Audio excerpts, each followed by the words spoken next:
Hi, I'm Dr. Peters with Peters Wellness Chiropractic and Massage. This week's quick video, I'm going to start talking about nutritional health. And you may have noticed for the last few weeks I haven't gotten a video out there, but that is because a few weeks ago I started a new program for myself. I'm not done with this program yet, but I've had great results. So I started brainstorming on some ideas how to start introducing some more nutrition into the practice. I've been looking for a couple of years to be able to do this in a very streamlined, basically just a very straightforward manner. But first of all, why nutrition? Why would I even talk about it? Well, if we look at maybe a food pyramid, looking at, not only a food pyramid, but a health pyramid and what's important to the human body. I think if we started as food as our foundation, and we looked at that and said, well, food, how important is it? I don't know the specifics. I would say 30 to 45 days. Most of us could probably live, not real well, but 45 days. You could probably survive without food. Most of us have enough fat on us to be able to do that. Next, coming up from the food pyramid, I would go from food to water. Water, I think 7 to 10 days is a good number. I mean, after a day or two, we'd probably be pretty miserable. But the human body can sustain on about 7 to 10 days with no water into it at all, at least here in the United States.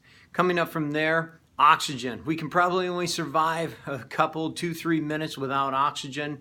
Maybe some good healthy people last a little bit longer than that, but oxygen being extremely important. And then at the top of that pyramid, looking at neurological function, neurological impulses so that our heart knows to beat, so that our stomach knows to digest, and our intestines know how to move, and we know how to function properly. Without that, we wouldn't be here. So, adjustment-wise, chiropractically, adjusting the spine, adjusting the joints, get pressure off the nerves so we have proper neurological flow. Coming down to oxygen, well, exercise. You know, if people are exercising, they're going to make better use of their oxygen. And then going to water, making sure that people are drinking enough. Most people are not. It's surprising. Half your body weight in ounces. It's simple. Well, I would say my weight, but I've been changing mine right now. But if you're at 200 pounds, 100 ounces a day is a good standard to go by. Now, if you're working outside, there can be variations to that, but don't get all caught up in the black and white of it. Now, looking at food, I want to talk about food because that would be, to me, that foundation of that healthy pyramid. So let's talk about it.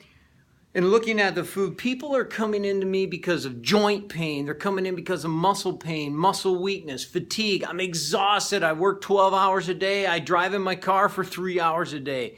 People are exhausted.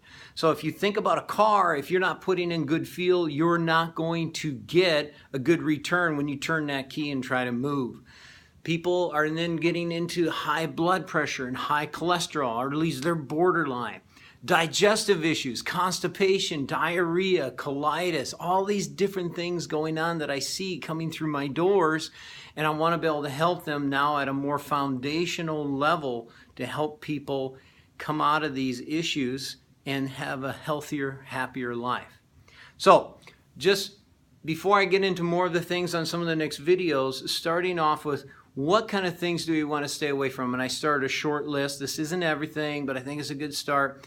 Most people know now, and not everybody is as sensitive. Again, just, don't say, well, I don't have that issue. Well, maybe you don't, but maybe someone you know or love does.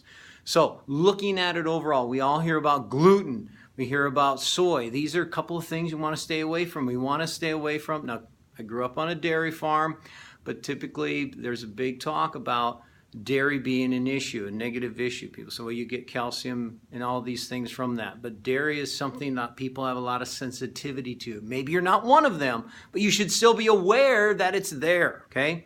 Sugar. I go into the gym and Lifetime Fitness, and right at the cafe, they have a sign a lot of times that says, sugar, the new cigarette. And I was just like, wow, that's fantastic. I wish I had come up with that. Processed foods, we want to stay away from that. Because why? Additives, preservatives, colors, sweeteners. And then a couple of tough ones for people. I saved them for the bottom of the list, and that would be caffeine and alcohol. So, and again, now some of these things, it's not black and white. There's some gray area in here. So don't get all up in arms. But I'm going to be covering a series of videos, and we're going to talk about the different things. And then we're going to talk about a 28-day challenge that we've already got a few people doing. They're kind of my guinea pigs. I was the #1 guinea pig. I lost 7 pounds in 9 days, and in 21 days I had lost 9 pounds. And again, so the first few days you see that huge number, then it gets smaller. So I'll be talking about this. I'm excited about introducing it into the practice, into the community, so we can have happy, healthier people. Have an awesome week. I look forward to next week's video with you. Bye-bye.